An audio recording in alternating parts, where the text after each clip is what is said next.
everybody who has a reputation apart from 9/11 all pulled back. And no, it's not because everybody's afraid that something's going to happen to them. It's because the kooks took over. Now, let me just finish my point about the firefighters. The architects were the other experts. The architects, the engineers, and the demolition experts. This is what the 9/11 truthers always point to. But the New York City firefighters are also experts. They have a different kind of expertise. Their whole job is to go into very dangerous situations, risk their lives, and they need to know when to get the hell out of the building so they don't die. Structural integrity. So they have a certain type of expertise as well. And not only that, these particular experts were on the scene, whereas the engineers, the architects, and the demolition experts weren't. So yeah, we see that it looks like it was a controlled demolition. But here's what the 9/11 truthers never address, and I don't know if they even know about it, but they should know about it because they devote themselves to this issue. But there are transcripts that were published in the New York Times of the communications on the two-way radio between the New York City firefighters.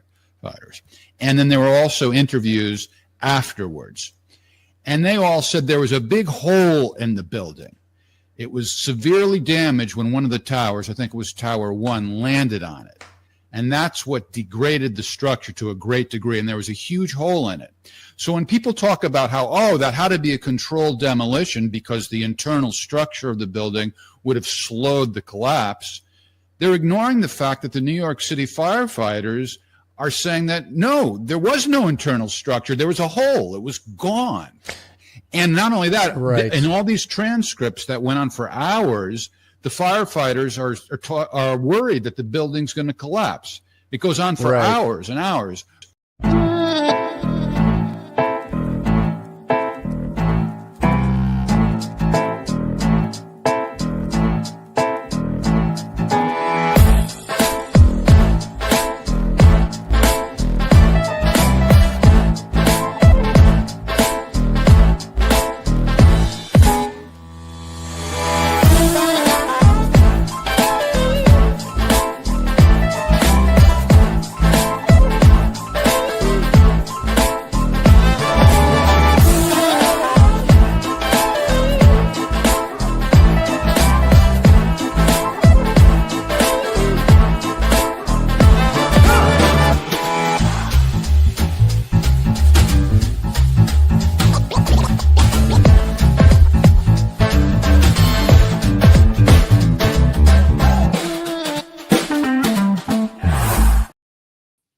Yeah, baby. It's episode 33 of The Whiners on May 8th, 2025. Jeff Norman, as usual, in Wilmington, North Carolina. Ryan Milton is in Moscow with a shaky internet connection.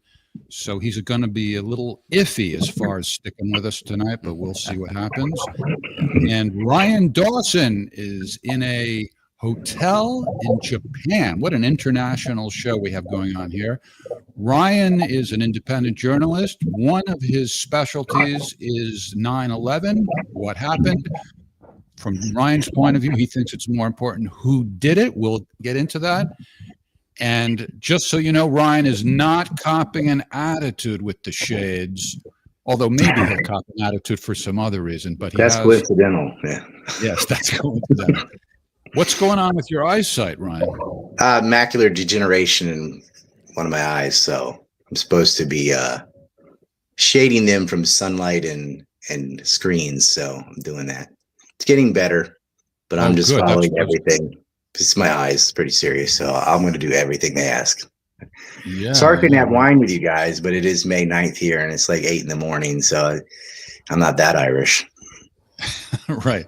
I was saying before we went on that, some guests, of course, don't drink alcohol at all, and others may not want to do it at the exact time we're doing the show. But I usually kind of encourage it a little bit, but I didn't even bother with you because I knew it was 8 a.m.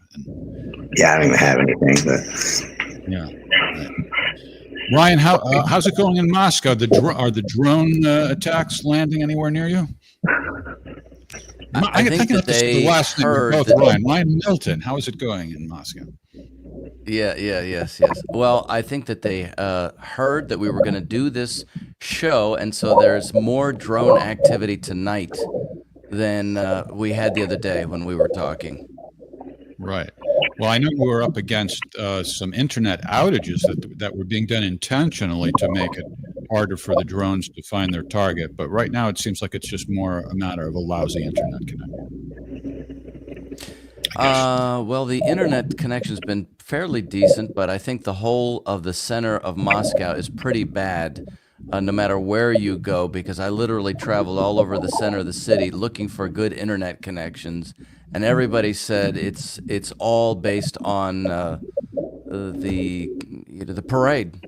It's a huge situation here, so security is number one. All right. Well, let's hope and pray, even though I'm not religious, secular prayers to you and everybody there. So I'm the asshole here on 9/11, although I think Ryan Milton kind of agrees with me for the most part. And Ryan Dawson and I know that we have some overlap. We both think that a lot of the activists who've been mouthing off for 24 years about 9/11 are kooks. Originally, though, Ryan, I wrote an article about it in Substack, and you can read it at civilknights.com. And it kind of explains how I feel. Mainly, it's about the firefighters. And I'd like to get into that a little bit with you, Ryan, before we get into what you do think happened. Sure. As long as we have you here, we, of course, should give you that opportunity. But just to kind of set things up, periodically, I do another podcast with Scott Ritter called Ask the Inspector. Periodically, the 9/11 issue comes up. He and I have both been known to badmouth the 9/11 truthers. We tend to believe the firefighters and have not embraced the controlled demolition theory, although I personally am open to it for towers 1 and 2. But as far as building 7 is concerned, maybe that was also a controlled demolition. But what I don't get, and maybe you have an explanation for this, Ryan, is that even if it was a controlled demolition, the 9/11 truthers don't say anything about this. I mean, occasionally they'll say, oh, some firefighters heard some explosions, or they might say the firefighters are afraid to speak out. But I'm going to show some of their statements here. So they all have the same talking point, like no building ever fell from fire. It fell in its own footprint in 6 seconds. But it's all from Alex Jones. It's not even their own words. It's things they've memorized. It's like, yeah, it wasn't hit by a plane, but it was hit by another building. Look at building 5 and building 6, which were also hit by building 1, and they're completely destroyed. It was missing the southwest corner. And they do this very misleading thing where they'll show, and this is their own word, pockets of fire on the 22nd floor, but they're showing the south side of the building in the morning. They're not showing the other side of the building, the side that was facing World Trade Center 1. Every single floor was on fire, and the whole southwest corner was missing. Nobody was surprised that it was going down. And that's part of why they screwed up the BBC when Jane Stanley announced that it had fell, even though it's sitting in the background. And her co-host was saying, we got reports that it has fallen or is fallen. It was confusing. But you and I know that's how New Yorkers talk. Like, that building's gone. It's done, as if it's past tense. But what they mean is it's as good as gone. And nobody was shocked when it fell. In fact, they thought some other buildings they were surprised some of the other structures didn't fall that were next to building 7. Right. Well, I mean, I think that makes sense what you're saying about the way New Yorkers talk, but it could be any number of things because it was a very chaotic situation. And if they were talking about expecting the building to fall and in different reports, you know, that game telephone, you say it to one person, then they say it to another person. By the time it reaches the reporter, you know, it might have been confused as it already fell. The thing that's weird about that is, like, why would, like, let's say the BBC was warned about it. Why would the perpetrators take that risk? Because there's no payoff to informing the BBC in advance. It's so absurd. Yeah. Am I right? I agree. And the thing is, what they also set the bar too high. Let's say there was controlled demolition, just for argument's sake. They're acting like it couldn't have been otherwise, as if fire couldn't do that. And that's just not true. That doesn't mean it did do that, but you have to admit that it could. If you look at the Plasco building in Iran, steel structure fell from fire. They'll even point to the Madrid fire in Spain and say, well, that was steel and it didn't fall down. I'm like, yeah, but everything above the 23rd floor did collapse. The reason it didn't below that is they could get hoses on it. What they couldn't reach did fall from fire and only fire. That's what that does. And the other thing they point to is Larry Silverstein said, pull it. And this is another thing from Alex Jones, but they don't give you the whole clip where he's saying, well, there've been so much loss of life already, referring to the firemen who died in World Trade Center 1 and 2, that we thought the safest thing to do would be to pull. So we made a decision to pull. We pulled out and watched the building burn. All that meant is pull your guys out of the building, because we can't have another one collapse on more firemen like had happened earlier that day, where tragically a lot of firemen died in the World Trade Center 1 and 2. There's the quote right there. We're putting it on the screen. He said, we've had such a terrible loss of life. Maybe the smartest thing to do is pull. He's talking to firefighters. But he's not talking about it like memory. Yeah. Well, why would they be? One thing I wanted to interrupt here a second, if I could, is that it's almost impossible to find photographs of the Building 7 from the south. I haven't. It is very hard. Well, I know that you said that you had them. I was kind of hoping that you would bring them onto the show to show them, because I spent a fair amount of time looking for them. And don't be afraid of blind men, Ryan. Come on. Well, I have those That's on my right. PC. I'm not at my house, but I have a guy that we have on Telegram that has them, so I can send them to you when we're done. Definitely. Oh, great. The whole corner is missing, and it's completely. I mean, it's one thing. First of all, I don't believe that they'd be too fearful to speak out, because New Yorkers in general, compared to the rest of the population, aren't shrinking violets. They don't give a shit. Firefighters who risk their lives every fucking day, and who've lost their loved ones and coworkers and so forth, they're like the last people who would be afraid to speak out if that's what they believed. So, but in addition to that, what was I going to say? I forgot what I was going to say. Well, it's a red herring. Well, I mean, let me jump in here, Jeff. Is that you have the reports from Captain Boyle, Captain Chris Boyle, which you referenced in the in addition article. to that, they go beyond like being afraid to speak out. They're describing the big hole in detail. detail. So why would they do that? Yeah, standing next to the building and describing what they're looking at and hearing what's going on inside the building. Yeah. I don't know what the explanation is. Film of them saying that one's next. Like everyone expected it to go. Mm-hmm. Yeah. So we have my 9/11 theory doesn't hinge on any kind of Building 7 kookery at all. All right. Well, we'll get to that in a minute.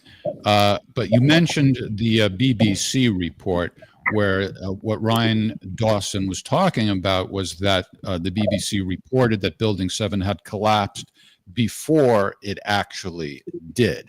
And the 9/11 kooks said, oh, that's the proof that it was all planned. So here is that report. Now, more on the latest building collapse in New York. You might have heard a few moments ago I was talking about the Salomon Brothers building collapsing. And indeed it has. Apparently that's only a few hundred yards away from where the World Trade Center towers were.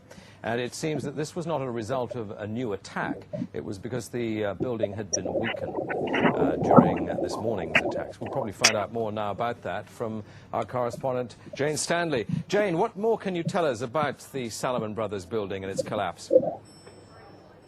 Well, only really what you already know. Details are very, very sketchy. There's almost a sense downtown in New York, behind me, down by the World Trade Centers, of just an area completely closed off as the rescue workers try to do their job. But this isn't the first building that has suffered as a result. We know that part of the Marriott Hotel next to the World Trade Center also collapsed as a result of this huge amount of falling debris from 110 floors of the two twin towers of the World Trade Center.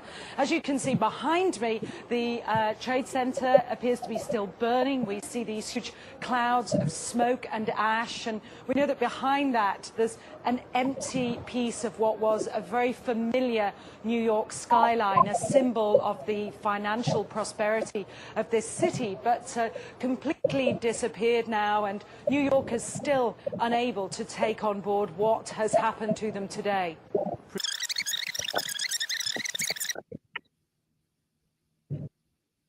So here's the shot of the World Trade, rather Building 7, still standing, even though she reported.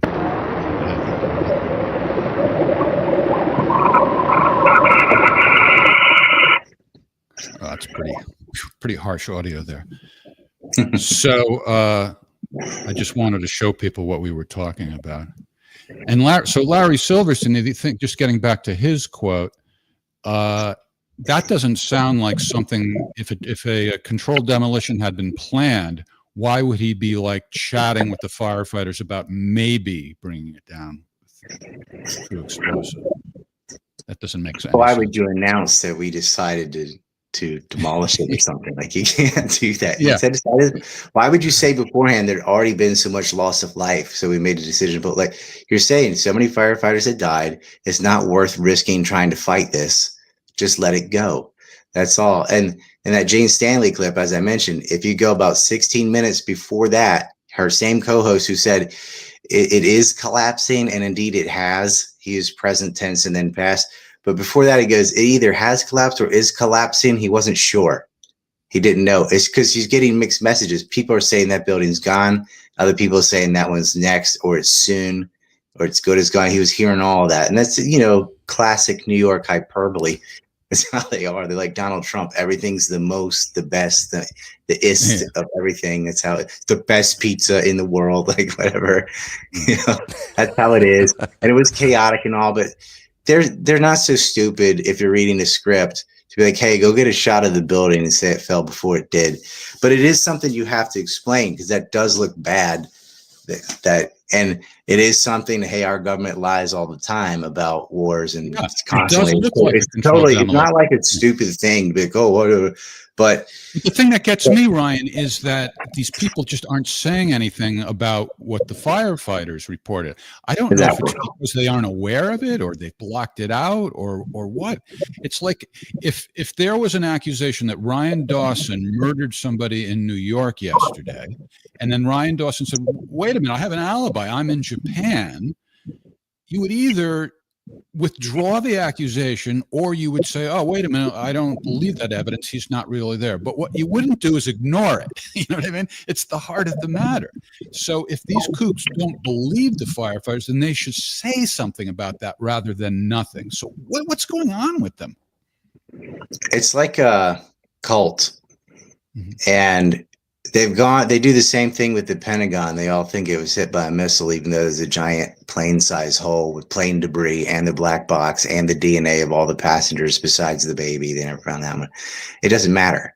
They're like, yeah, but I didn't see, 4K footage of it in slow motion like Hollywood, so it didn't happen. They have gone and told it on the mountain to so many people that reversing what they've said to everybody with the utmost dogmatism and arrogance is impossible. It'd be too much of a blow to their ego. So they keep going around. They have these groups called architects and engineers for 9/11, and they'll say X number of thousands of people agree with us, but it's not true. All they did is went and browbeat people and said, do you support an independent investigation of 9/11? And anyone that said, sure, they're like, see, they agree. That is not the same. I signed the 9/11.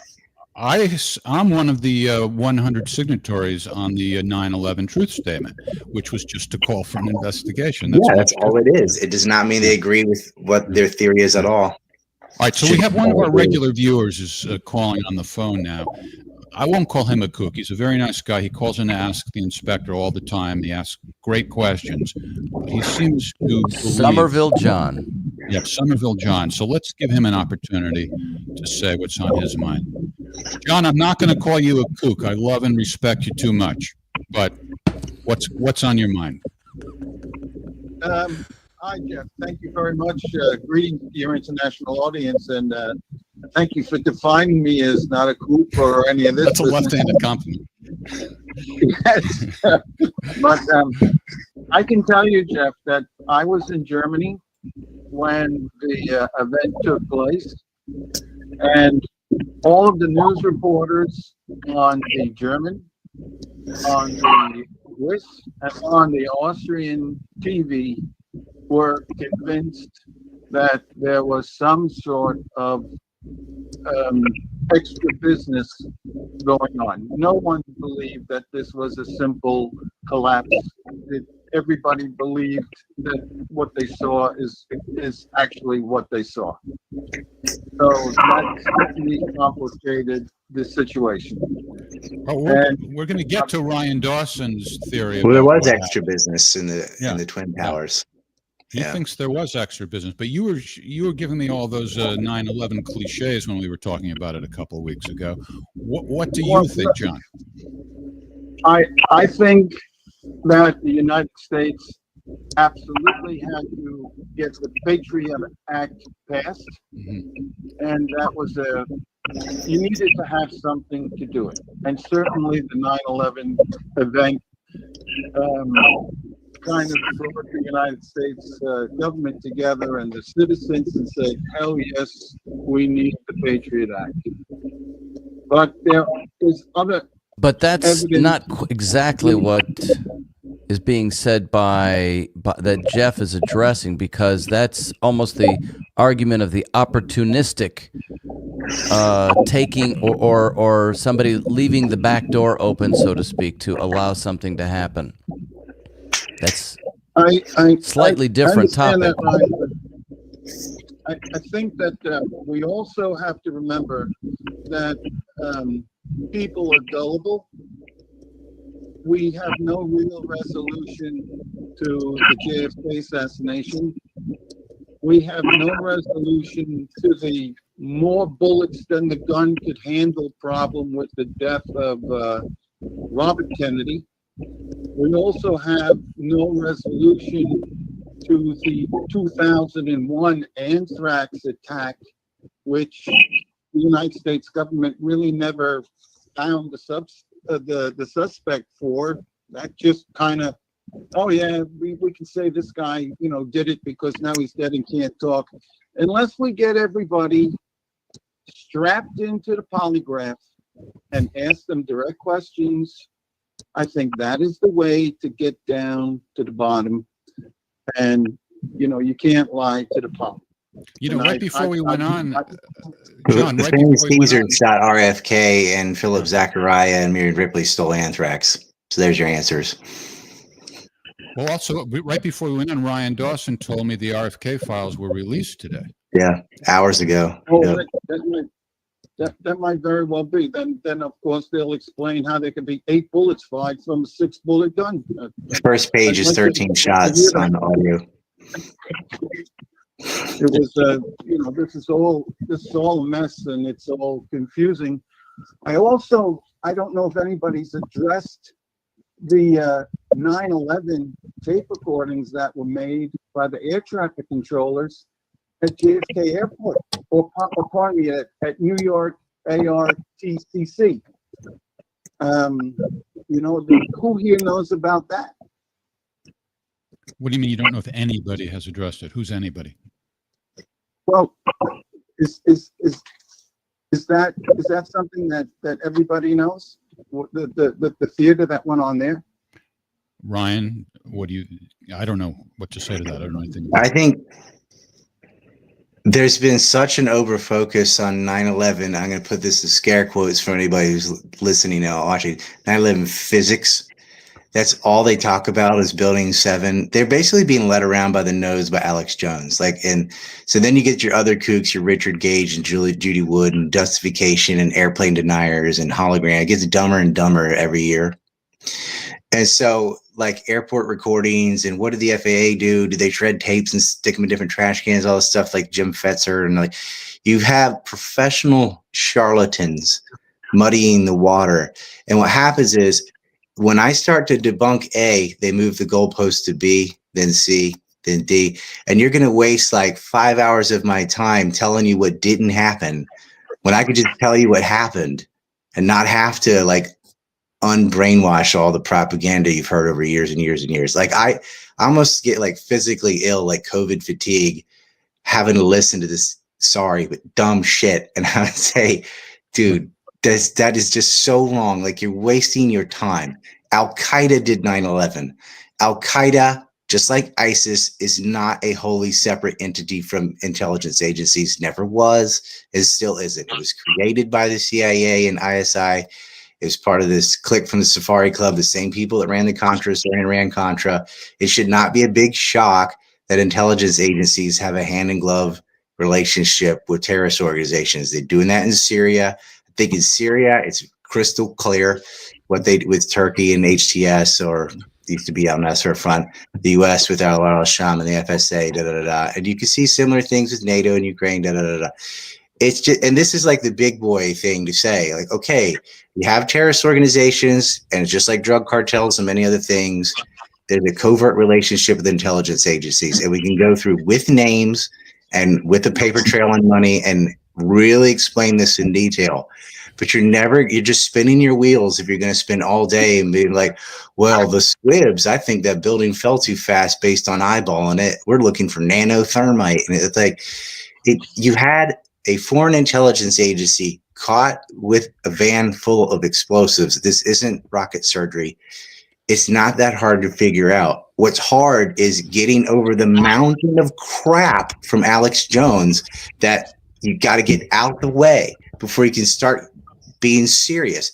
The anthrax point you brought up is a good point. They lied. They said that Atta went to Prague, Mohammed Atta, who flew the Flight 11 into the north side of the North Tower. He's the ringleader, and they said he met in Prague and senior Iraqi officials passed anthrax to him, and they blame the initial anthrax mailings on Al-Qaeda. And then they're like, and they got it from Iraq. So somehow we're looking for mobile weapons labs, which Judith Miller wrote about, the New York Times, and they go in and, Colin Powell put that in his speech with cartoon pictures because there were no mobile labs or anthrax. He's got cartoons in the UN making a case because the legal reason to invade Iraq was they're in violation of UN Resolution 1441, stipulating they couldn't have WMDs. One of the WMDs was anthrax. So they had these mobile weapons labs. It wasn't true. Well, so, okay, who brought up that Atta went to Prague story?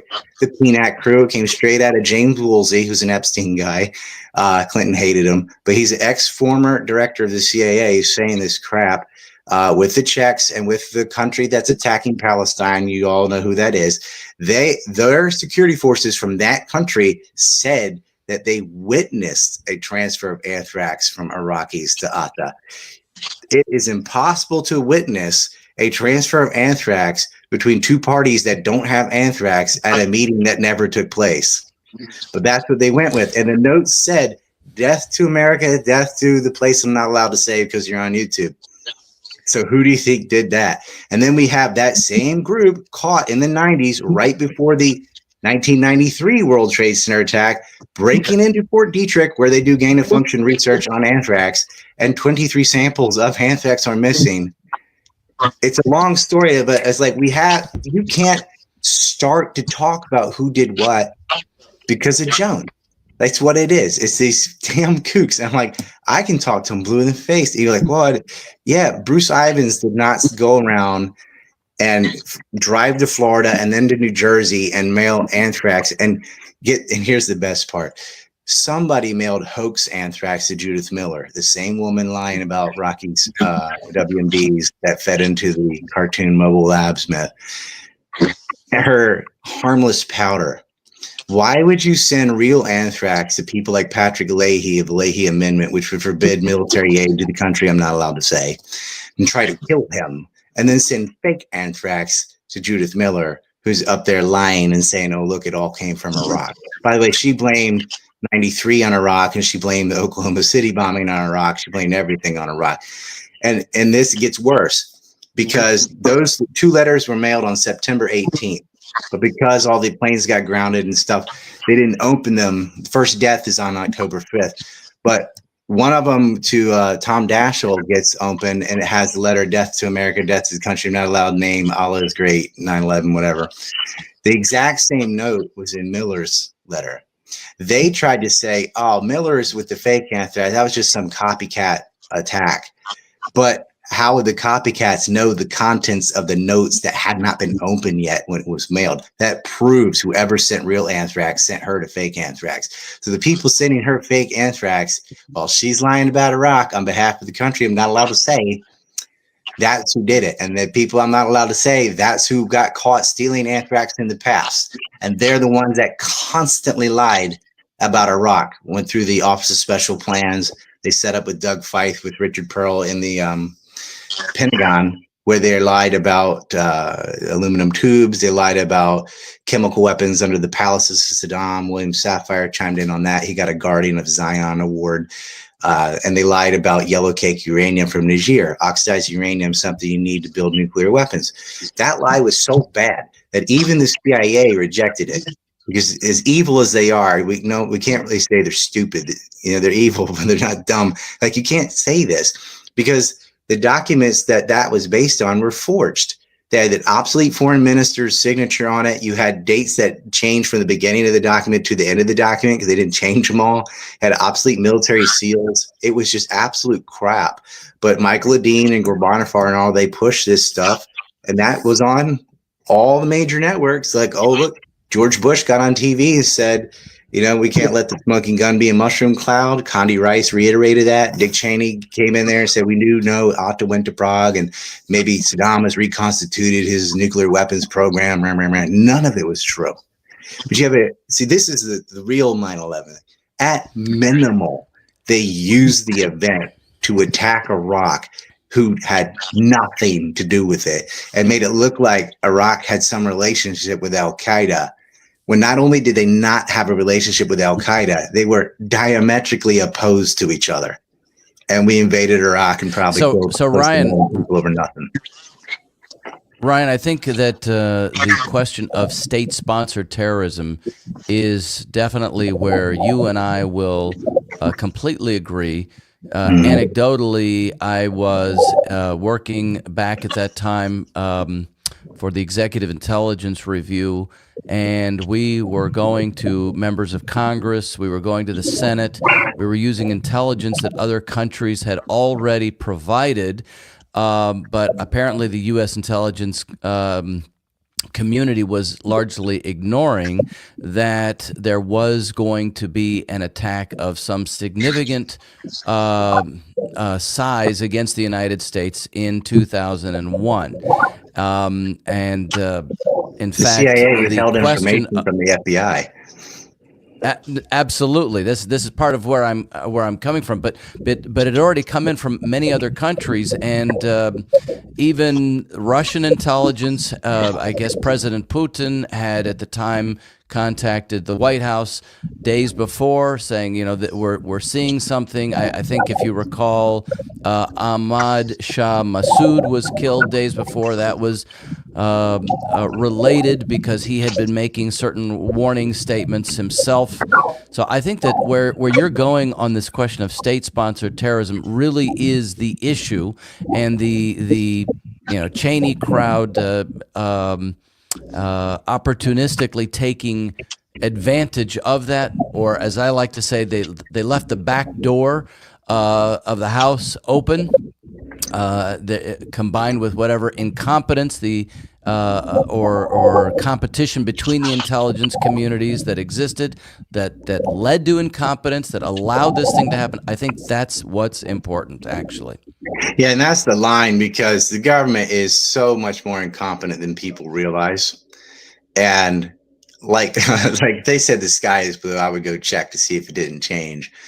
And a lot of it's incompetence, but it's sort of built in the way they compartmentalize things. The counterintelligence wing of the CIA, Jeff Gates explains it like there's a lot of bottlenecks in the organization, and that's the only part you need. And everything under it doesn't matter. If you have like Richard Blee and George Tenet and a few other on top brass, they get to decide. Like, they had a Bin Laden unit, but the Bin Laden unit wasn't after Osama bin Laden. They were more of like terrorism management than trying to prevent something They were trying to flip things because they use these groups to their advantage in Chechnya, in Bosnia, and different places. They'll use them now in Syria. So it's like they don't want to eliminate these radical Sunni groups. They want to weaponize them and throw them at their enemies. And that's what was going on. And so some of it's confusion, like, hey, is this one of our informants or not? But the FBI was onto it. I mean, they had a good agent living with two of the 9/11 hijackers, Nawif al-Hazmi and Khalid al-Midhar.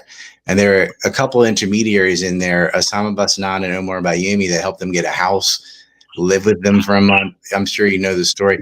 And yes, yeah, exactly. they were trying to inform the FBI headquarters about this. The joint FBI CIA liaison was really just CIA. The FBI is name only and part of that Alex station.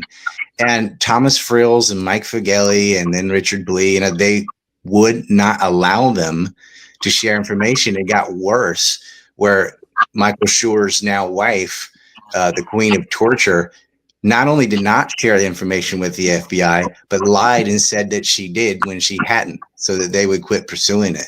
And then these people run Gitmo. So what happens is the street clerks and stuff that they're recruiting, Mike Springman gets into this because he used to work at Jeddah with the fast track program to get visas into the US. He's saying these are just like absolutely unheard of nobodies on the bottom level. But the tier above that, none of these people go to jail. No one got arrested. No one got fired. If it is incompetence, if that's we're just really suck, then you should be fired, not promoted. And that's not what happens. So it leans more and more when you add it all up to intentional plan with incompetence as the excuse. It's kind of like bailouts where they're like, look at this piece of S I just sent, where they got all these subprime mortgages where they wrapped up, it's like a roll of ones with a 20 on top. They're bragging about how they suckered these people, but they didn't care. There's no moral hazard because they sold securities to third parties. So now it's their responsibility if it doesn't get paid back. But their excuse was, oh, no, we're just really bad at our job. Well, did you bribe the rating agencies? Like, oh, no, we just gave them good ratings and they weren't good, I guess. Like they knew, though. So sometimes incompetence is, how can you prove something's not just because somebody's incredibly stupid and missed everything? I mean, that's always an excuse, right? It's always possible, but they definitely. Let's let Somerville John get a word in. He's not a kook, by the way. John, what'd you want to say? I just want to remind everybody that there are quite a few people walking around that have a lot of information in their head, and they are not allowed to open their mouth. If I had said something, if Trump was here right now and said, John, tell me about your past, I would have to say respectfully, Mr. President, you don't have authorization to know. And there's a lot of people like that. And there's a lot of people that, if I got the knock on the door, my computer would stay and I would go. So that keeps a lot of people piping down. I don't know. Is there any evidence? Is there any evidence that something has happened to anybody who has spoken out? Well, look, I got banned off everything for over 20 years. Oh yeah, but hold on, that's true. But I'm not. I mean, many of us, we've been censored. Scott Ritter and I have been censored. A lot of people have been censored, but that's not the type of fear that we're talking about. I know it impacts our careers and so forth, but the type of fear that would keep people silent is more like getting, attacked. Like Bill Casey disappearing, for example. Yeah. There is the equivalent of the Secrets Act in the United States that you are sworn to keep quiet. And I know that a lot of people know stuff that unless they're prepared to go to Leavenworth and then afterwards be called a kook, we'll keep their mouth shut. Well, like Sibel Edmonds had a gag order put on her. She was the FBI translator that was trying to blow a whistle on the portion of it that she knew, and they were threatening her with jail. So there is some of that. Some of But, them. but now with Substack and Telegram and so on, like you can anonymously leak the information. It's not that hard to do. And I don't think it matters. Like, I can explain the Kennedy assassinations, 9/11, whatever, and it wouldn't matter because the Ku Klux Klan's taken over. Let me tell you something from personal experience. They know when you poop list. There is no anonymity. You got to be really, really good to hide your tracks. If you say something that hits a nerve, they will get you. I can promise you that. Well, And you know, all you have to do you is believe, think about John, the John, you center in Utah. John, you believe what you believe, and maybe you're right. But the issue is, like, let's say the firefighters in New York. The issue is, like, what do they believe? What reason is there to believe that they have this fear? Well, they could lose their pensions. Well, maybe, but that doesn't seem like anything that would stand up in court. And by the way, there are firefighters who have spoken out, just not very many. They don't have very much to say that's persuasive. They've said they've heard explosions going off. Nothing has happened to them. Yeah, You had I don't- 6 I don't guys, know. I 5 don't arrested blame and thrown in jail for years who did illegal work on the fire prevention systems in the World Trade Centers just prior to 9/11, who did get caught, did get arrested, and did go to jail. And they worked for a fire prevention company that was a complete front. It just was some residential address in New York. They faked fire suppression credentials, like letters of credentials. It was not, this went to court. These guys got arrested in Tennessee, serendipitously, on this fake ID scam thing. Sakir Hamaza, we can name them all. Mohammed Farizai. These guys were illegally in the World Trade Centers working on the fire suppression systems that the Port Authority did not hire. Susan Nash from the FBI, like, this stuff is out. But the kook movement's never heard of anything I just said. All right, John, thanks for the call. See you tomorrow night. Yes, gentlemen. Have a good evening, and Ryan, enjoy Moscow. Take care. I We love will. you, John. Not a kook, not a kook. So, you know, Ryan, I didn't even know that you use the word kook quite a bit to describe these people. I don't know if that's a thing with people who I think Scott Horton started it, and I popularized it.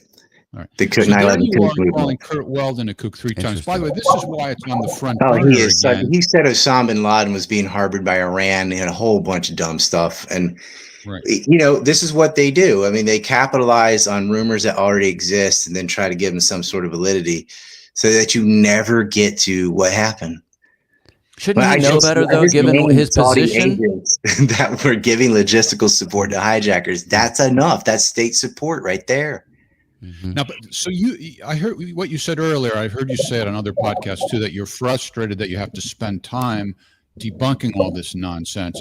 But on the other hand, I think it's necessary because you have not established control of the story, and I think it's necessary to discredit them, even though it's frustrating.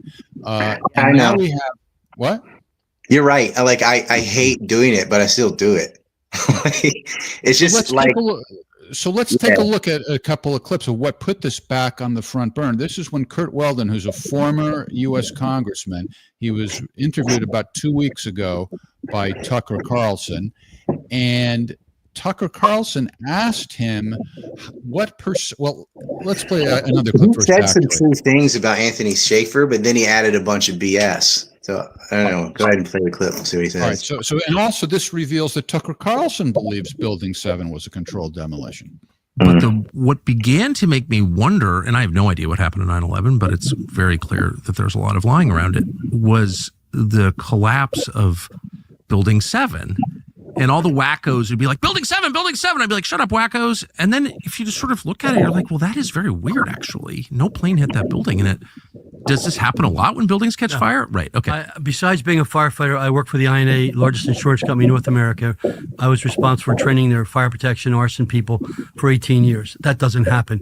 You never have a 47-story building just collapse, which this is. Even Donald Trump, I have a tape of him speaking on 9/11, and Donald Trump, which I'll give you a copy. I've seen it. Yeah. In his own words, says that's controlled demolition. Yeah. I mean, it certainly looks that way. I mean, look, I don't know. See, It looks that way. It looks that way. You know, things aren't What always does as fire? it looks the same way when fire collapses a building. Goes straight down, has squibs. It looks the exact same way. They're ignoring, like, oh yeah, it wasn't hit by a plane. It was hit by another fucking building. That doesn't usually A happen. much bigger building. A much bigger building. Bigger, heavier building fell on it, and they made a decision not to fight the fire because so many firemen had died. Usually, they fight the fire the whole time, and that does matter. You know, they had some hoses on the outside, but they weren't in there. It's like another reason. By the way, another reason. You're pretending like there isn't this greater evidence. You don't even need Building 7 at all. But another reason to discredit these kooks, Ryan, is that they told me to have you on the show as if you would set me straight. But here you are agreeing with me. So it's like they don't. Jeff, don't ever have Ryan Dawson back on the show because he agrees with you. Well, you know, Mike, I've already laid out in just a few minutes the fact that they used 9/11 to go to war with Iraq. That they lied about anthrax, that it did not come from Bruce Ivan. It wasn't from Stephen Hatfield. I laid out who had stolen anthrax in the past, who had a very big incentive to lie about it. And if you really look at every pre-war lie, it's the same incentive of the people who've been, you know, when Netanyahu came and talked about the countries he wanted out, that script that it's kind of infamous clip from Wesley Clark saying, you know, we're going to bomb 7 countries, I think, in 5 years. And that's Netanyahu's book from the 90s. He's like, you got to take out terrorists, people who harbor terrorists, blah, blah, blah, blah, blah. That's his script. And who would want to get rid of Iraq, Iran, Lebanon, and Libya? We're on YouTube, so I won't say it, but the obvious place that Netanyahu is the prime minister of, that they are following his book on how to fight terrorism. That's what it was for. Now, you could still say, well, Al-Qaeda did 9/11, then after that, they opportunistically used it to go to war with all these countries. I'm okay if that's what you believe, but there's plenty of evidence to show that, it's a lot worse than that. This was the plan. They needed a new Pearl Harbor-like attack to have enough clout to get the public to go along with these forever wars in the Middle East. And it's just too many. It's too much to chalk up to screw up. It's not incompetence when you can't accident. It's not like, oh, you saw Niger forgeries are a great example. The wrong person signed the document. So you know that this is intentional fraud. It's not a mistake. It's a conscious lie. And they put it out there, and George Bush said it in his speech in Ohio. I think he said it again in the State of the Union. Saddam has gotten uranium from Africa. He meant Niger. The DRC they lied about too, but it was really bad. And you just can't get to the meat of it because these people like run around with you look at it as a mixed blessing that Tucker Carlson interviewed Kurt Weldon, because I get that they're pushing a narrative you don't buy, but on the other hand, they're bringing the issue in general to a huge audience. Is that? I know that's kind of like the JFK dump. It was mostly redundant things, but people hadn't gone over what we already knew, so it was still good because you got to go in and say these things that most people are hearing for the first time. And Tucker talking about 9/11 sort of brings energy back to that event. The problem is they're just going to be running in circles talking about Building 7 and some, Tucker asked Kurt Weldon what percentage of the firefighters are on board with what he's saying. Here's what he said.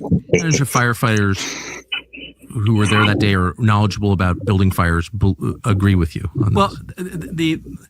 I have the utmost respect for the fire department of New York. When I wrote the manuscript Able Danger, which I didn't publish because my lawyer said they would kill me back in 2006, I never published it. I'm going to publish it this year.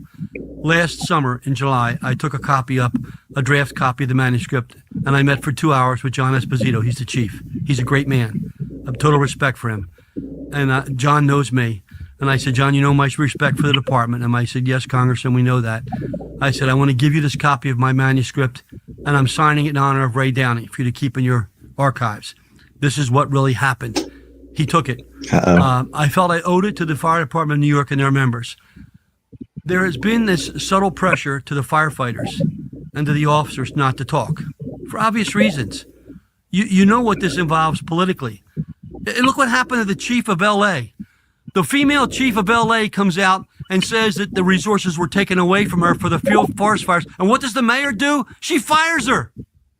That was just a few weeks ago. The firefighters are always a scapegoat. That's why, Tucker, I'm done with this. If it's the last thing I do, firefighters are not going to be taken for granted anymore. We're going to rise up. We're going to shake the country to its roots.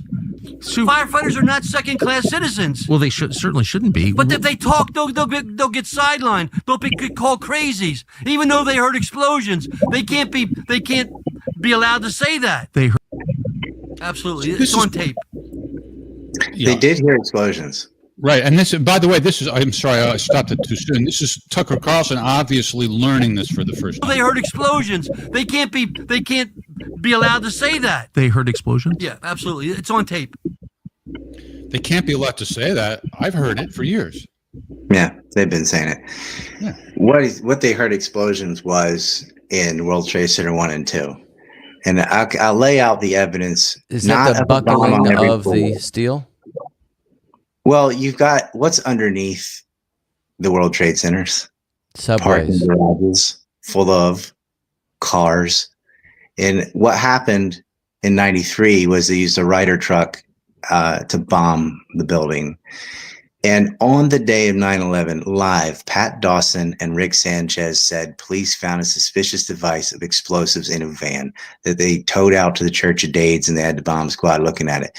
So there was evidence in tandem with the planes hitting of some sort of truck bombs. And it just got brushed under the rug because they're all like nanothermite and, putting bombs in every floor. And, John O'Neill was killed. Right. Where was the truck bomb exactly? It was in the parking garage of the World Trade Center. Well, and then they found two other incidences, one of a van near the George Washington Bridge packed with explosives, reported live by Dan Rathers, and a whole bunch. All the networks said that. Interestingly, the next day. More specific though, Ryan. I'm sorry to interrupt, but sure. Is the parking garage under both towers, 1 and 2, or what? Yeah, there was a subway station and there's a place for cars. That's where in 93 they put a Ryder truck, but they didn't park it close enough to the wall, I guess. They had a huge explosion in 1993 with Ramzi Youssef and that crew that did that terrorist attack. His uncle, by the way, is Khaled Sheikh Mohammed, the right-hand man of Osama bin Laden. So the attacks are related. Like the actual same family involved in 1993 pop up again as planners for 2001. And in 93, so what practicing. I want to just get clear what your theory is. Was it a practice Did that bring session? down Tower 1, Tower 2, both of them? What was the effect of it? Well, I'll give you the evidence and you can make up your mind. So there were reports of truck bombs, of a truck with bombs that they found. And this will happen 2 more times at least. It's hard to know if it was more than 2 times because so much of the FBI reports are whited out and redacted. But they reported live on the news about a van packed with enough explosives to do great damage to the George Washington Bridge on every network there is. In the plan in 1993, the plan was to knock one tower into the other with a truck bomb and blow up the Holland Tunnel. That was the original plan. Were they to hit a bridge or not, no one knows what the target was of this van because they got arrested. However, the next day, when Bernard Kerik and Giuliani were questioned about it, Giuliani would never answer. He'd always turn to Kerik and no, let him answer these questions about that. The media asked him hey, what are these reports of people with a van packed with bombs here or on the George Washington Bridge? What happened there? He said, oh yeah, they made arrests. They arrested 3 guys, but there were no explosives. That's what Bernard Kerik, the police commissioner, said. Bernard Kerik's the guy who found a hijacker passport, by the way. But 2 weeks before 9/11, he was in the country I'm not allowed to name, getting a $250,000 loan from Eitan Wertheimer through Shimon Cohen and Steve Witkoff, who's now in the Trump administration. Kerik ended up going to jail for 6 different felonies and working with the Gambino crime syndicate and all manner of crime. Larry Reyes was in there. He was an FBI informant that got beat up in a hotel with brass knuckles. It's really like trashy, typical New York. But this is the crowd that said, yeah, we arrested the guys, but there's no explosives. It's like, okay, let's say that's true. How did we get all these reports of a van full of explosives then? And then you have the other infamous van of the people celebrating the attack from the country I'm not allowed to name. And their van had traces of explosives from the bomb sniffing dogs. Now, bomb sniffing dogs, when it comes to explosive residue, it's super easy for a dog. It's not like certain drugs that like a person can almost smell it. Dogs, like it, they definitely had equipment in there that they had gotten rid of. They're celebrating the attack at Doric Tower. Like, hooray. They tried to claim, oh, we thought it was an accident. If you thought it was an accident, why are you out there high-fiving and flicking lighters and stuff? Like, what is fun about a horrible plane crash into a building and a bunch of people dying? And why'd you hang out there until another plane came and hit the other building? And you by the way, you just explained it better than you did on the Fresh and Fit podcast, because there you only mentioned that they were celebrating. And I'm saying to myself, well, that doesn't prove any culpability. What's Ryan talking about? But now, well, in fact, I've heard I made a Koch's 5-hour movie, and I'm like, go watch it. I don't want to explain all the detail, but like, yeah, I can say, yeah, look, these guys, so that was 3 people that were witnessed there by multiple witnesses, and they're there prior to the plane hitting. What they'll do, even in the serious people, they'll take the witness named Maria Septinelli. She's the one with binoculars. She's like the main witness, but she was not the first person to see them. What had happened is they weren't out celebrating until after the plane hit. So it's just a car. There's nothing exciting about that. However, 2 men doing a billboard had seen the moving company van there, and it was kind of parked diagonal, not even in a parking spot. They'd seen that there with another one behind it. The one behind it, those guys didn't get caught. However, I think they did. I think they're the ones that get caught in Pennsylvania later, but don't worry about that. They're in their car waiting and then they get out and they get on the roof and start acting like idiots. There was a request to Quantico of pictures from 8:31 when they passed the gas station in between Urban Moving Systems and Doric Towers. So they request that to be analyzed. The first plane hits at 8:46. The gas station at Doric Towers is like a minute and a half away. So sometime around like 8:32, 8:33, they had been sitting there. And that is corroborated by the other witnesses who had seen them there prior to the attack happening.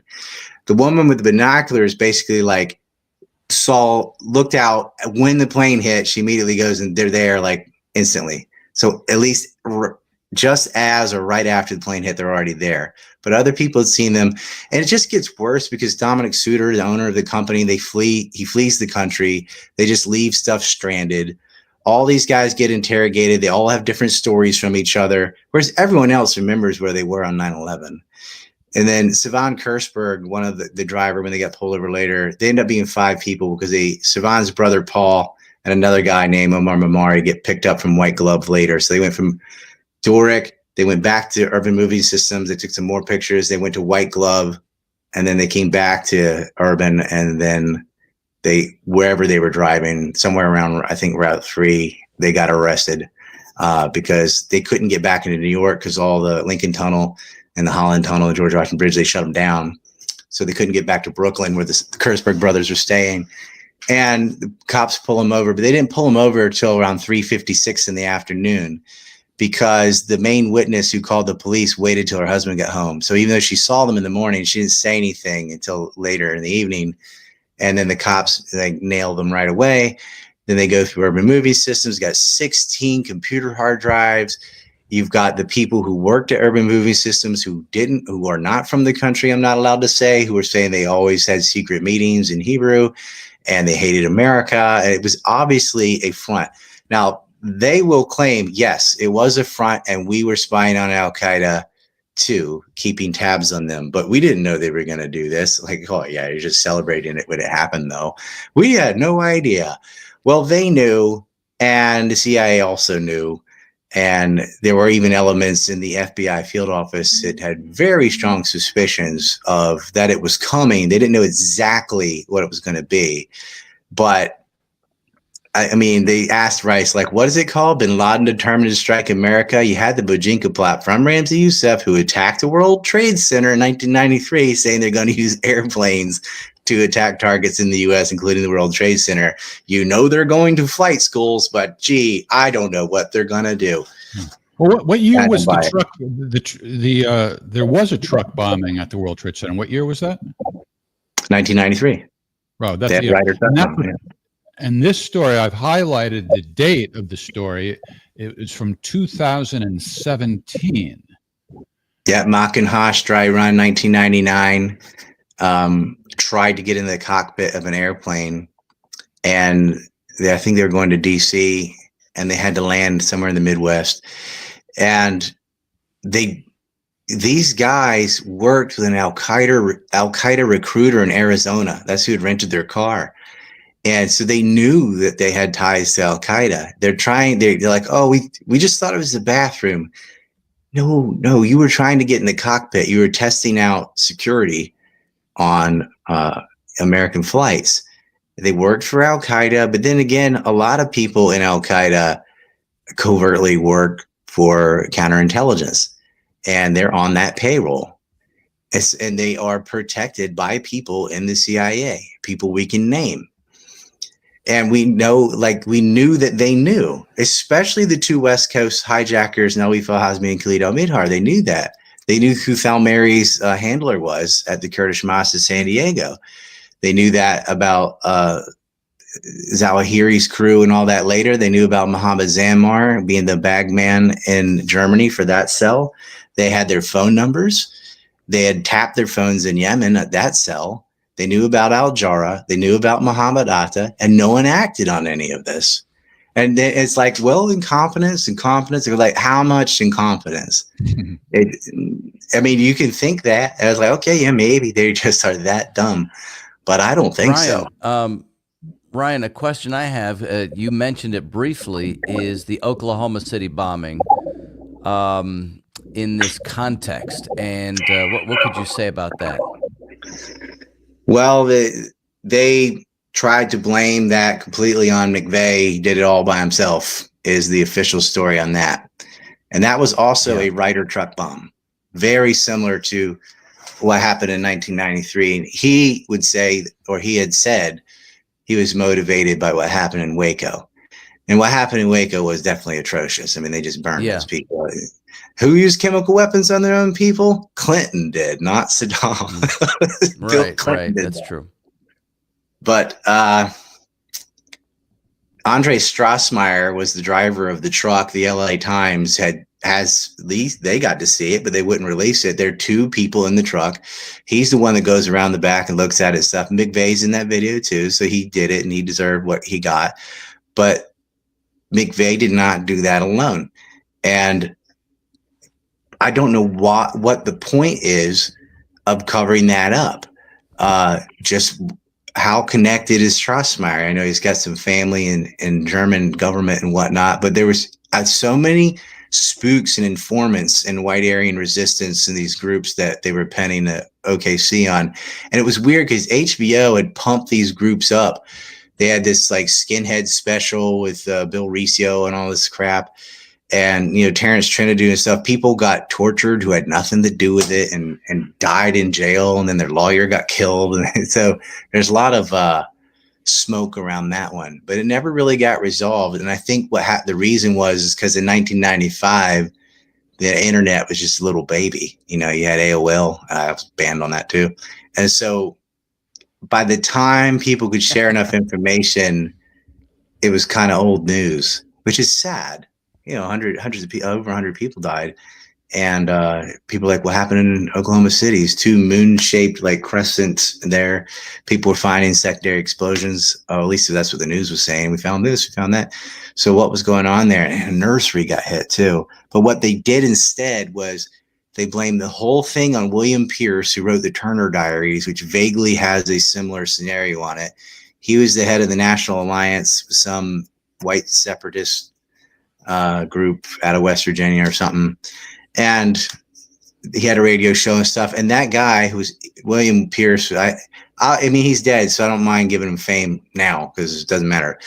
his birthday was 9/11, and he actually had predicted that they would attack the World Trade Centers and blame it on bin Laden.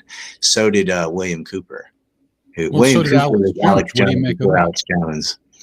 Yeah, but what's Wait, yeah? I mean, William Cooper, who wrote Behold Pale Horse, this one. Yeah. He used to spread kook stuff all the time. And maybe when he learned like they're going to kill Americans. Naval Intelligence or something like that. He was in Oni. Yeah. And he had a weird death shootout with the cops. And yeah, there's something there. But like, I don't need to speculate about all this. It's very interesting. It's worth having a conversation about, but like, I can talk about what I know and studied for 25 years or 24 years. Like, I'm certain about the Saudi and the country I'm not allowed to name connections. Have you been on the Jimmy Dore show?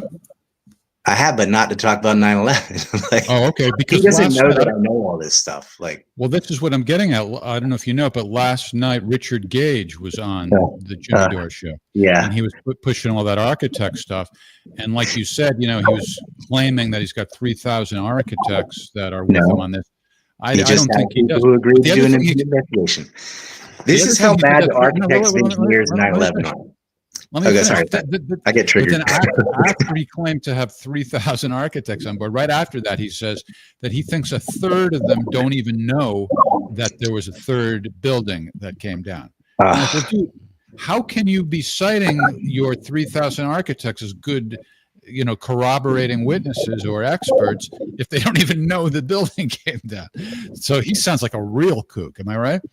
He is Captain Kook. Him and David Ray Griffin, they went on like National Geographic and they did this test of like how a plane could smash through a bunch of walls. And I just thought, this is so stupid, because if you're an architect and you want to say something, a claim about the Pentagon, for example, the first thing you might want to do is know the architecture of the building. Don't you think that would be a good idea to have a blueprint and know what the building looked like? From an aerial view, when you look at the Pentagon, it looks like a bunch of rings. So it looks like a plane would have to smash through a bunch of rings. Hey, those rings are only on the upper floors, and there's basement levels too. The bottom floor does not have, they're not walking through wall, door, wall, door, wall, door. It's smooth. And where that plane hit, it went through two walls. It made a big impact zone and it came out the C ring. That's it. It smashed through some sheetrock and stuff, some regular internal walls. There are not steel reinforced walls or any of that stuff. It's not going. They're like the soft nose cone of a Boeing 777. Can you, dude? It's not the nose cone. It's the landing gear, which is steel, and you know that because there's fucking landing gear in front of the hole in Ring C, tires and everything. They don't like. If you don't, the building's shaped like a crown. So you've got it's like, so on the top, that would be impressive. Bap, bap, bap, bap, bap. On the bottom, it isn't like that. If you don't know what the architecture of the building even is, then any claim about the architecture, if your premise is wrong, your conclusion's irrelevant. And it's like, God damn, there's a huge hole in the first floor. And what he did, Richard Gage will lie and be like, I didn't get this from Loose Change, but he used slides from the movie Loose Change in all his early presentations. He absolutely did milk off that movie. And what that movie did from Three Stoners is they only showed you the hole in the second floor. And like, ooh, look, it's only 18 foot wide. Do you think a plane fit? And they go on and on about how a plane can't go into an 18-foot hole. And it's like, yeah, I agree. Now show the first floor. This is a huge airplane size hole in the first floor. You're always showing the second floor hole with a bunch of water under it or a car parked in the way. The angle, like, how could you possibly angle every photo you used in a film and avoid a giant hole in the first floor in every single one? It had to be on purpose. And then he had Rumsfeld accidentally slip up and say, oh yeah, he said there was a shoot down of a plane and he talked about like a missile hitting the Pentagon. I'm like, yeah, Rumsfeld. Okay. There's debris of the plane all over the building. And they went in, their DNA of those passengers is at Walter Reed. Like they're saying, well, there's only a little clip of 5 frames of something going and hitting the building. I'm like, yeah, here's why. First of all, they didn't confiscate. I'm sorry, I got really triggered on this shit, but they didn't confiscate 87 cameras. That's one of their talking points. That's from an affidavit about 9/11. Almost all of those cameras in question that they went and grabbed are about the attacks in New York. And they only had 2 that showed the first plane hitting in New York. The rest were all the second plane, because everyone's filming the whole, and then they catch the second plane serendipitously. In the Pentagon, most of the cameras are in the Pentagon, not outside. And the ones that are outside are pointed at the doors where people go in and out of the Pentagon. And they're designed to film people going in and out of the Pentagon or in the parking lot. They're not designed to catch an airplane going 300 miles an hour and hitting a random wall, because they don't have a camera just pointing at a wall and a bush all day. They have them pointed at the entrances. Duh. That you got one is from far out from a parking one that shows the cars going in and out, that has that wall in the background. It only has 5 frames because most people don't walk at 300 miles an hour. So they don't have a camera like super slow Steven Spielberg stuff to catch a plane hitting. But who cares? Like, you don't, it's kind of blurry if something zips by, but it flew over Virginia. It flew over, I-495 and 395, and hundreds of people saw a plane go to the Pentagon. Nobody saw it fly away from the Pentagon, because it hit the Pentagon. The plane is still in the Pentagon. You've got engines. You've got the landing gear. You have a broken black box. You've got seats with charred bodies. Like, God damn. And they act like it just evaporated and disappeared. I'm like, no, it didn't. It's there. There's photographs of the bodies still in their chairs and everything. I don't know. And they just Google Pentagon debris and you can see plenty of it. But they have this one reporter said he didn't see any debris. I'm like, yeah, it's Tom and Jerry cartoon. Most of the debris is in the building because the plane, that's how momentum is. They'll say there's not a scratch on the lawn, which is hilarious. Hey, the lawn is not next to the building. The parking lot's next to the building. They don't have people park their cars and then walk across the lawn and get in the building. And that's funny is the parking lot and some of the lawn does have debris all over it. So even if everything they say about it's a lie.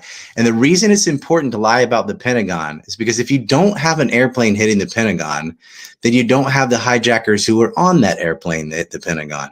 So if you don't have the Flight 77 hijackers, then the paper trail back to Saudi Arabia agents giving them money and logistical support and all that, and the fast track program and visa, that all disappears.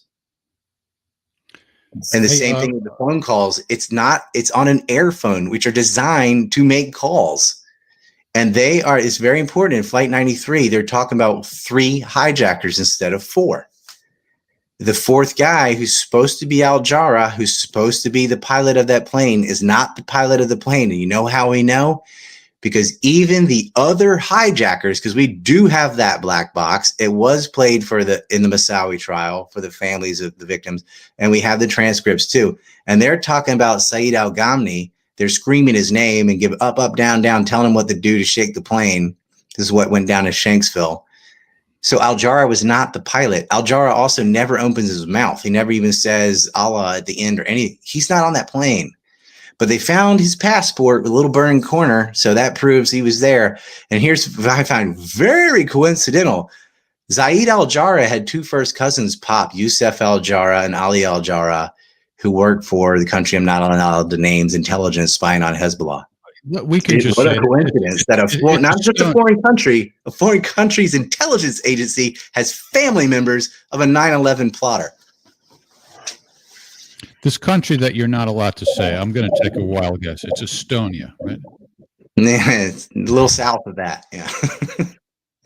Somewhere between Gaza and the West Bank, or Egypt and Lebanon, somewhere in there. Yeah. We may have to get here's Somerville John still pushing these cliched arguments. By the way, John, I think that first of all, that's irrelevant. And secondly, it's not entirely correct. He had a what's that? You can't see it? He says he says Silverstein collected twice for the one attack on 9/11. False. Exactly right. Silverstein tried to collect twice and failed. Right. They told him to eat crow. And they're like, he got terrorism insurance. Yeah. Why wouldn't he? He got attacked in 93. Why wouldn't you get terrorism insurance? Yeah. Why wouldn't he want to collect as much as he can and have the insurance company live up to the terms of the policy? So what? What does that prove?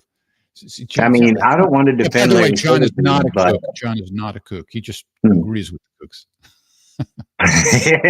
All right. So, what can we do, Ryan, to help you and your narrative get more attention and, as compared to the kooks? So what are your thoughts? I thought about this.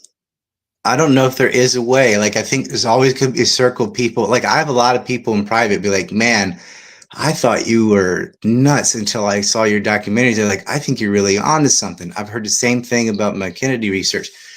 People, like very well known. And what's sad is the first time I met Scott Ritter in person, we were having a grown-up discussion about anthrax. And I was very excited to tell someone of his caliber, like, what do you think? Like, if you can debunk this, good. I don't care. If I'm wrong, great. But some people came in the middle of the discussion and just started Richard gauging the whole thing. I'm like, oh my God, he's going to think I'm fucking nut now. And which he did, it took a while to win him back. Like, I would want someone, because he knows a lot about Doug Way and all that I'm not privy to. And so I wanted to pick his brain, but I got interrupted. Like, wherever you go, these kooks are everywhere. They've all heard the Alex Jones, Richard Gage, loose change, da, da, da, da. So it's not the government that's protecting this. It's morons. You don't really get that with the Iraq war. Like, everyone's like, yeah, that was a conspiracy. They lied about WMDs. Kind of with Syria. Like, yeah, they definitely not so covertly funded ISIS. Iran-Contra. People got convicted of conspiracy. They got commuted later, but there was a trial. Ollie North got raked through the coals, and that this is something our government does. And they ought to know, and they kind of know about BCCI in Afghanistan, but then it ended. Like, no, it didn't. No, it didn't. It went through Riggs. Riggs Bank was paying these guys. I'm not sure. I would have to be on a show with Tucker or somebody of that caliber to lay it all out. And I don't think that's going to happen unless I put out another better detailed movie and make it free. And that's the plan, is sometime around August or September. And that's just coincidence. Like, that's when we think it'll be done. That's what we're going to do, is put that out there and make the case. And I'm making it a series this time instead of a 5-hour movie, making it like we're going to go over everything and, come what may. And hopefully, and I'm writing a book in tandem with that too. I'm doing everything I can. Like, I need to be on a show that reaches enough people to go through it chronologically. And I don't want to spend any time saying this guy's dumb, this didn't happen. Just say what happened. I'm like, here's the case. Here's who lied. Here's who did what. Here's what we know. I think it's going to shock people. Like, what do you mean people were doing illegal work on the fire suppression system of the building? Like, yeah. And you know why you don't know that? Because everything you've ever heard is from Jonestown. And they completely monopolized that event. And it's sad because it did lead to a war. I've been working with Scott Ritter since the early 2000s, and we used to do a lot of events back in that day. That's when the Iraq War was quite a hot issue. And, almost every event we did would have at least a couple hundred people. And then Scott would take questions afterwards. And the most obnoxious people in the world were the ones who confronted him about 9/11. They were so disrespectful, so obnoxious. Yeah, that it's almost beyond belief. And they don't realize it. They're so abrasive. They'll interrupt people who are talking with some sloganeering stuff like "No building fell from far" or just something dumb, And it's kind of like religious kooks. Like, people don't want to be part of your religion because of the extremist elements within it. Other people might just not believe it anyway for other reasons, but they don't understand. Like, this is a very serious issue. The 9/11 victims' families have dug up some really great information. Some of it came out last year. Like, we found out who Muppet was. That was one of the agents, Abdullah al-Balazi.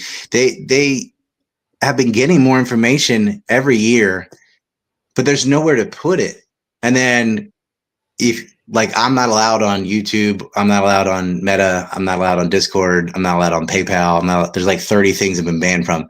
I do have a Twitter, but I wasn't allowed on Twitter until 2023. Well, you also have a website. We've been flashing it, right? That's your Substack, Ryan. I got a Substack, but Substack's kind of new too. It's like, for me, it's been 6 years or something. But in the beginning, Substack was small. They've gotten, I think, 5 million paid people, but there was only 4 million 4 months ago. So they're definitely growing. I think Substack's where it's at. Like, I think that's the place. Is that where you 'Cause make your money now? My money is almost exclusively Substack. Twitter doesn't make anything. Right. And yeah, I'm not allowed on anything else. I'm not even allowed on crypto exchanges. I got banned from Coinbase, all that stuff. Like, and I'm like, having people. when We you're a had threat to the system, they'll ban you. we had Megan Murphy, who calls herself the most banned woman in Canada. I don't know if you're familiar with her, on a couple of weeks ago. So that's our specialty. I think You're Jeremy our- McKenzie's the most banned person out of Canada. He's not a woman though, but yeah. Well, that's it. Now, there's nothing wrong with making money, but on the other hand, maybe this is what's motivating Richard Gage. That's from his website. Oh, he used to not talk about the country we're not allowed to name because it, quote unquote, was bad for the brand. Estonia. Yeah. Estonia. Yeah. Left-handed estimates. Yeah. All right. So before we let you go, if you don't mind, a few more minutes. I'm just looking at your X feed, and it's not like you talk about 9/11 very much necessarily nowadays. You address plenty of other issues. There was one tweet, if I may use the word tweet for old time's sake, that caught my attention. I'm thinking about that, and I go, this must be a clever joke about something.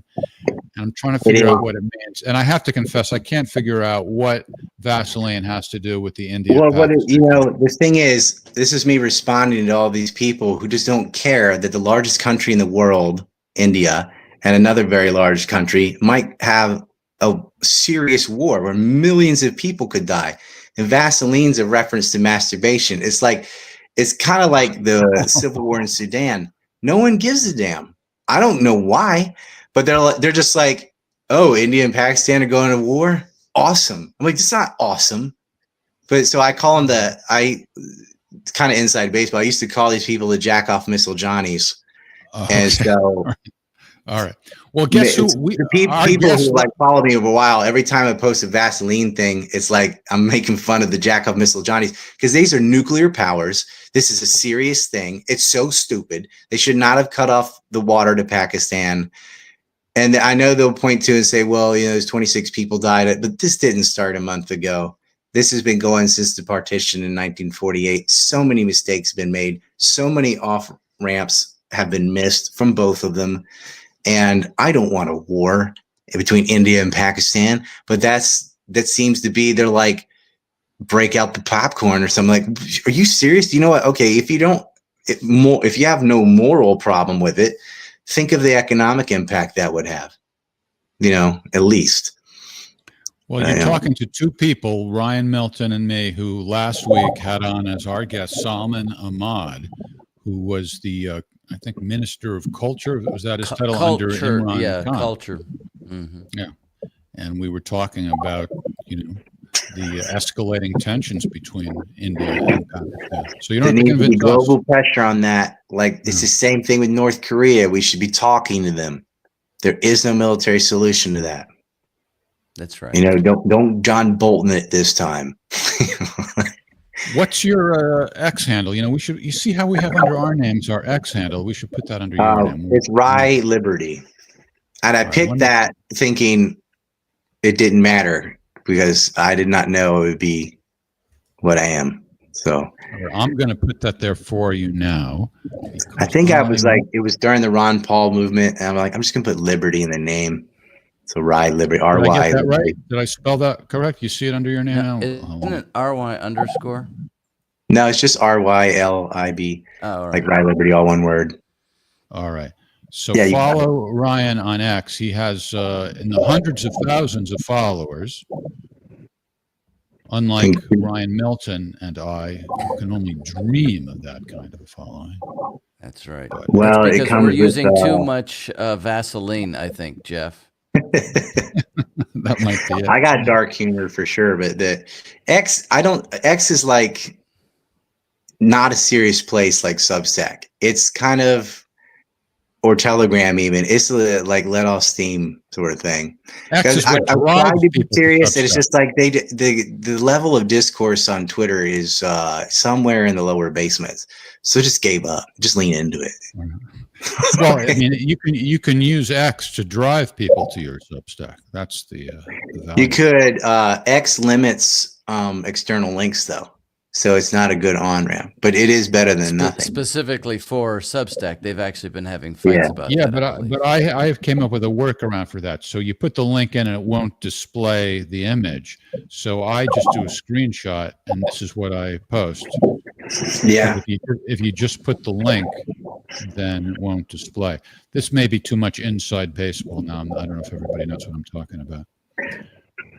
Now, getting around the media censorship and sometimes just media competition, because hey, Substack won't let you embed tweets anymore either. So this is both of them doing that. But because in the beginning you could take a tweet and stick it in your article. Can't now. The dispute is about stealing data or something. Do you understand what their dispute is about between X and Substack? Nah, I'm a nerd, not a geek, so I don't know the tech stuff. All right, John in Somerville is not a kook. You're not a geek, and we've established. And Ryan Milton is very muscular but strangely effeminate. All right, Ryan. Well, I'm glad we had this talk, and I don't know what took me so long to take to defer to the clamoring for you, and people were clamoring for you. You're a cool dude in a loose mood, and let's remind folks who maybe weren't tuned in at the beginning that you're wearing sunglasses not because you're copying an attitude, but because you have an eye condition now. Right. I'm not Johnny Roselli wearing shades everywhere he goes. It's just I'm blocking. I hope you get well. It's scary. It usually doesn't hit people my age. I'm like, oh, hooray me. But I took this, they give you a shot through the eyeball, which is always fun. Ooh.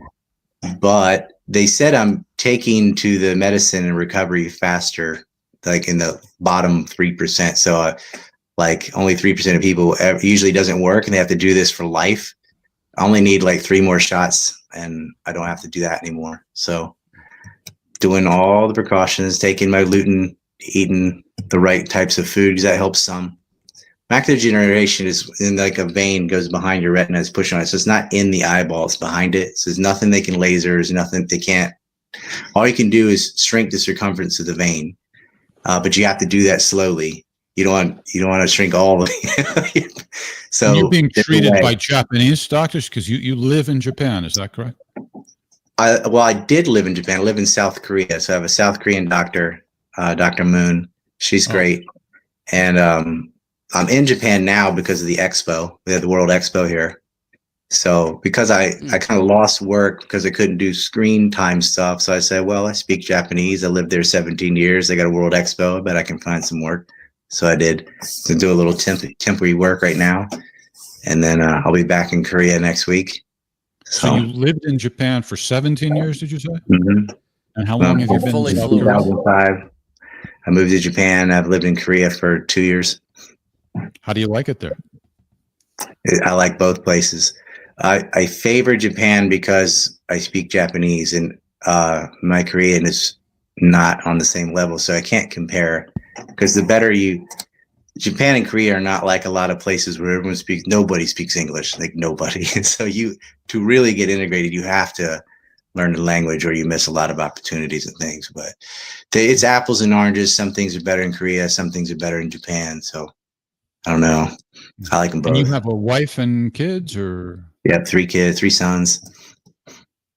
Wow.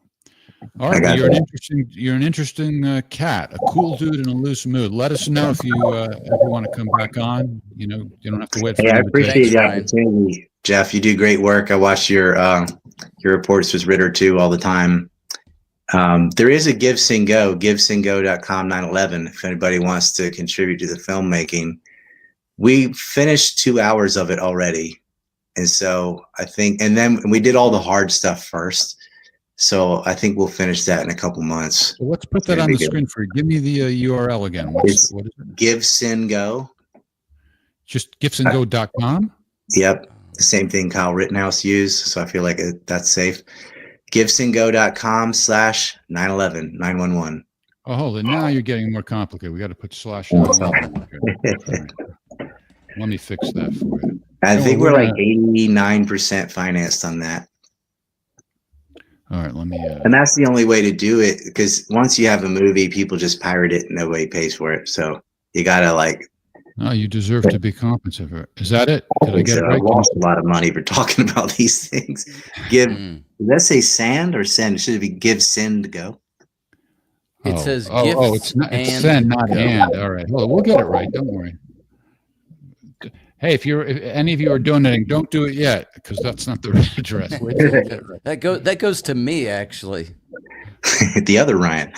Is it gift singular or give. plural? Give, like give Oh, and send. All right, hang on. Don't worry. Give. I'm going to spend the whole night trying to get this right. This is entertainment. This is great comedy. Hold on. Give, send, go. I think I got it now. Ryan, you think the drone attacks in Russia proper are to purposely sabotage the peace deals? Why not? Why not? It seems to me that these are all very desperate from any military standpoint. They have no real impact. Largely, it's just propagandistic, I would say, because people are not afraid. I just saw a huge column of these military vehicles going through downtown Moscow. They're not stopping anything here. And I've had family members say, oh, well, we hope that the drone will strike into the parade, because they're psychopaths in some of my family. But I think that the only thing that they can do is try to sabotage and kind of hold on. It's like they're holding on by the tips of their fingernails with whatever they can to keep it moving. That's the only thing I can think of. Just wanted that opinion before we went out. Yeah, and we're going to talk about Ryan's Russia trip and Victory Day in Moscow tomorrow night on Ask the Inspector at 8 p.m. Eastern Time. So we'll be on some of these same social media channels. So I hope you nice people will tune in. Anything Hopefully in the internet particular works. coming up? What's that? Hopefully the internet works. Yeah, well, it turned out pretty good. I was worried before we started, but it seemed It pretty was good. in and out. It was in and out. Yeah. Well, we got through it. All right. Enjoy Anything your else wine. coming up for you, Ryan, that you want people to know about? Ryan Dawson? I'm mostly working on that movie. I had to print it out because I have trouble reading the screen. So I've got all these printed paper versions of it, pages a day. We're working on that. I've got some upcoming shows next week.